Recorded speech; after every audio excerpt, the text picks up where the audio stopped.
Hey everybody, so welcome to a video which is going to share briefly this pretty awesome morsel of Franco-American history, this 200-year-old piece of art furniture here, which was made by the master furniture maker who furnished the White House in 1817, and which I hope will also convey some information that'll help you learn a bit about antiques, this horrible, ambiguous term. But as we begin, I better clarify the ambiance here.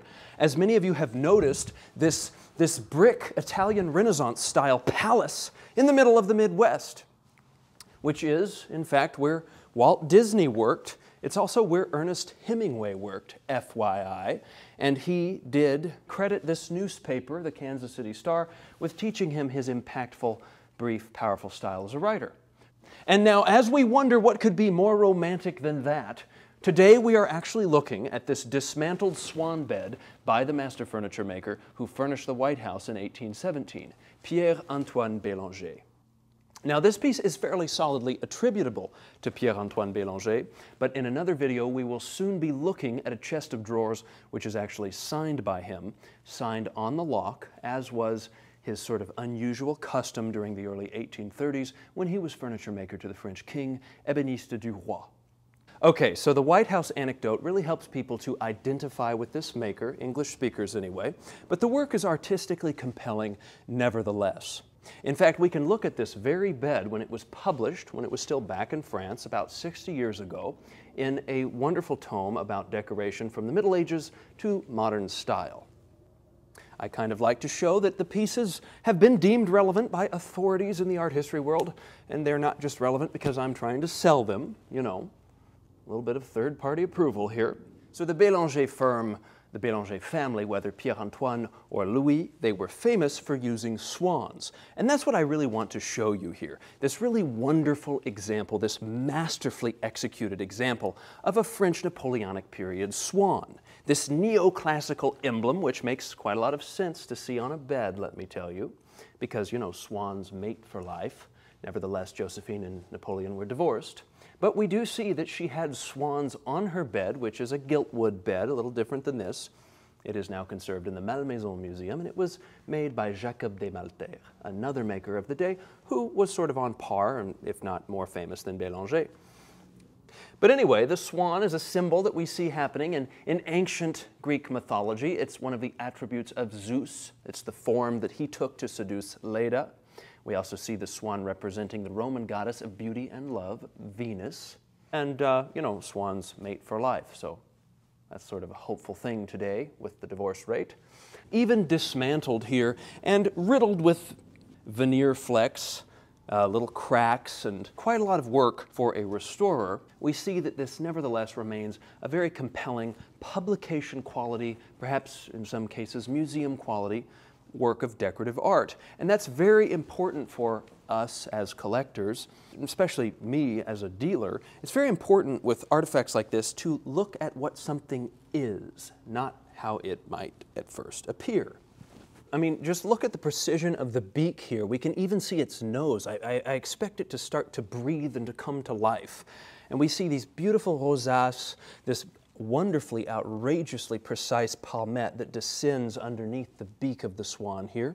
There's a beautiful evolution to the wings of the swans. There's this interesting sculpture that moves up the necks. We'll just quickly pan over here just to see the way he begins the feathers here with a blank section, and then we move to a couple of lines with sculpted plumes, and then we move to fully developed feathers with even more lines and even more plumes. We see that lovely evolution from right to left here. And then my favorite part of the piece is actually atop the bed, where we see this wonderfully sculpted acanthus leaf that just rolls up over the bedpost. And so this is pretty typical of Napoleonic furniture, even though the rest of the piece is actually quite stark, actually quite deprived of ornamentation. When we look at what was finished, we're dealing with something that was richly executed. And we also should notice, very luckily on these two swans, that despite the destroyed state, the bombarded nature of the rest of this piece, that the swans are completely intact. They don't appear to have a single dent or scratch on them. Hallelujah. But anyway, As I said, the bed is dismantled, so why don't we just pan over these functional parts of the bed, the backs of the traverses here, which hold it together when it's assembled. And the first thing we're going to notice are these brackets here, which hold some form of a box spring, but I'm not sure that those are original. Oftentimes on beds like these, and see, we don't care that they're original because these beds have had all sorts of different apparatus, you know, different holes that held different ropes over time, different spring systems, different mattress technologies that were used here. So it's pretty common to end up with a bed today, 200 years after it was made, and to have aftermarket brackets or something to that effect. And then, sort of wonderfully, typically on these types of beds, we see the screws, these very heavy-duty screws here at the end with their spherical, porous heads. I suppose the holes there facilitate the use of some sort of a bar to turn and tighten or loosen these screws. But anyway, this is some quintessential structural metalwork that you're going to see on beds throughout the 19th century, whether or not the bed is as wonderful as this one. And I want to add that although most of my pieces are French, one doesn't really have to be interested in France or French culture. It's simply that if we're looking for the most beautiful artistic pieces of furniture from the past, we're naturally going to be looking at items that came from this culture, this nation, France, simply because that was the country which was the most advanced, the most important superpower, really, when furniture was most artistically made.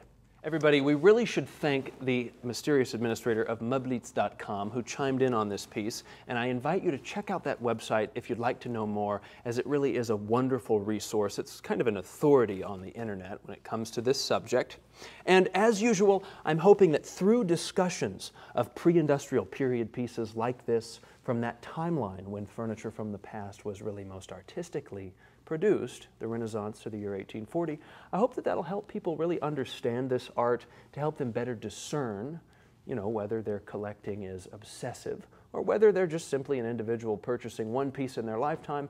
I hope that focusing on this early original art, I hope that that'll help orient people in the face of really an overwhelming amount of stuff out there to choose from. So, with all of that being said, everybody, thank you for your time, and if you insist on subscribing to my channel so that these pieces can be preserved online for as long as the internet lasts, I won't stop you, and I'll be very, very grateful. Thank you.